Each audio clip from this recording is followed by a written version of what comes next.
جێژنی جەسەنی گەورەی نیپاڵە واتە نیپالەکان دوو جەژنیان هەیە چۆن ئێمە جێژنی قوربان و ڕەمەزانمان هەیە ئەوانی بە هەمان شێوە دوو جەژنیان هەیە جەسەنی بچووک جەسەنی گەورە لەم ڕۆژەدا لە هەموو شوێنەکانی خۆیاندا دوعا دەکەن و تەمەنا دەکەن کە ڕۆژێکی خۆش ژیانێکی خۆش دەست پێ بکەن و بتوان بە ئاسوودەی بژین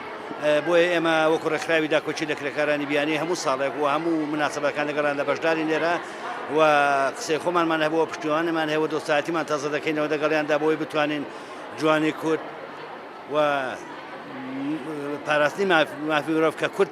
بە دەرەجەیەکەم دەتوانێت کاری لەسەر بکە و دەی پارێزە کاری لەسەر بکەین لە هەرێمی کوردستان لە سەری 22,000 کەسەوە کرێکار هەیە بە عمومەن بەڵام نیپالەکان